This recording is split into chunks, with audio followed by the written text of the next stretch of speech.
There is a battlefield you will never see. No crowds, no lights, no roar.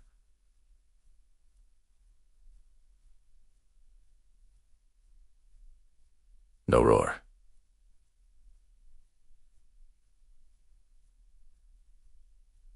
Just a man who decides to stop running. The moment he commits to retention, he steps onto the canvas. The floor is black, polished like a mirror, and stretched out before him is his reflection, not as a twin but as an opponent, a shadow lying in wait.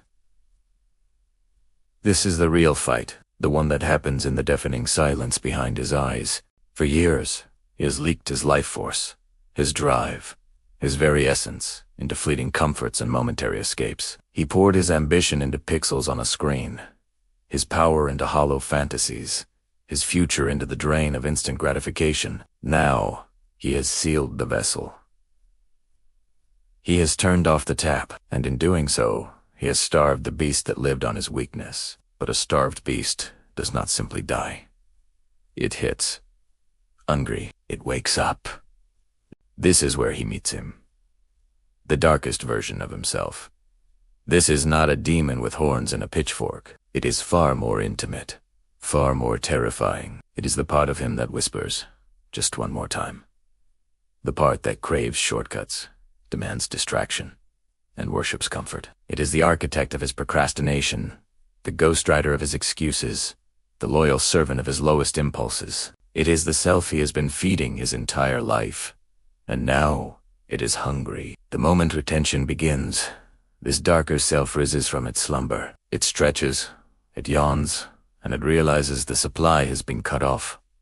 The easy energy's gone, and so, it begins to resist. It whispers in the dead of night. No one will know. It tempts him when he is tired. You deserve a reward. It distracts him when he is focused, pulling his mind back to the familiar, comfortable prisons of old habits. It wants him back in the cage, where he is predictable, weak, and easily controlled. The psychological tension is immense. The ring is his own mind, and the fight is relentless. Urges rise like tidal waves, threatening to drown his resolve. Thoughts raise a chaotic blur of rationalizations and desires. His emotions swing like a pendulum one moment, a surge of raw, untamed energy.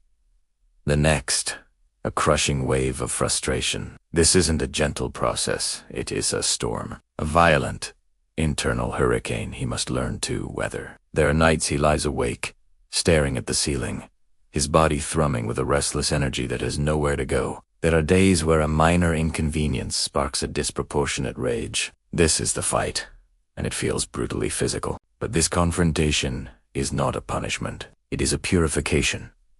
It is the necessary trial by fire. He must stand in the ring and face the version of himself that has always chosen weakness over strength, comfort over growth, the lie over the truth. To win, he must learn new skills. Discipline becomes his footwork, the steady, patient steps he takes every day to stay centered. Awareness becomes his defense ability to see the punch coming before it's thrown, to recognize the whisper of temptation for what it is, and his purpose, the reason he started this fight, that becomes his punch, the singular, focused blow that cuts through the noise. There is a moment he looks into the mirror, and it's no longer just his reflection. He is staring into the eyes of his opponent. The shadow self stares back, a faint smirk on its lips, because it knows every single one of his weaknesses. It knows his deepest fears, his secret shames, his oldest triggers. It knows exactly where to hit him to make him fold.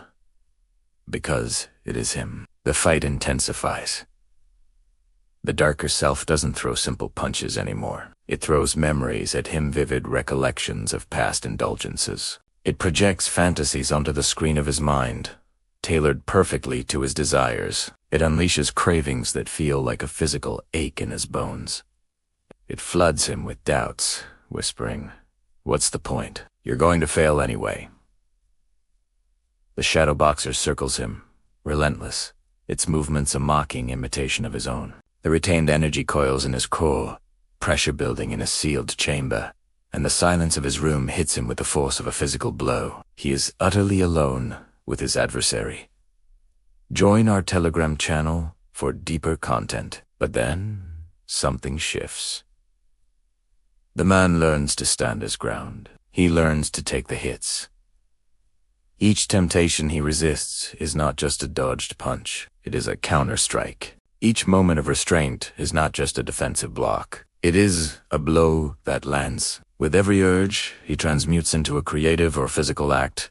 He gains clarity. He is no longer just surviving the rounds. He is starting to fight back. And he notices something strange when he confronts the shadow directly, when he looks its temptations in the eye and says no. Its power diminishes. Its punches get weaker. Its once commanding voice begins to shake. Its presence, which once filled the entire room, starts to thin, becoming more transparent. The monster was only powerful because he refused to look at it. This battle reveals his true nature.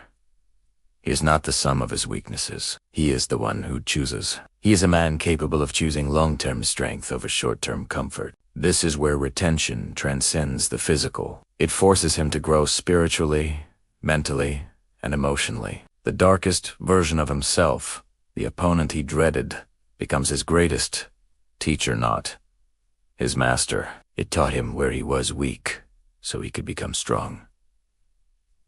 And then comes the final round. In a symbolic clash, he lands the final blow. The shadow falls, but it doesn't writhe in agony or disappear into dust. Instead, it dissolves into pure, white light, and that light flows back into him, reintegrating into his being. The darkness was never an external enemy to be destroyed. It was a disconnected part of his own power, a wild horse that needed to be tamed, not killed. This reintegration makes him complete.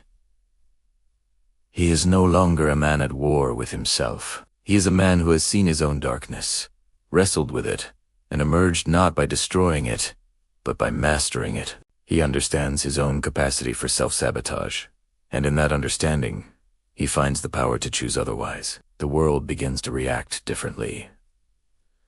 To him, there is a new weight in his presence. His eyes hold the gaze of someone who has fought battles people will never see.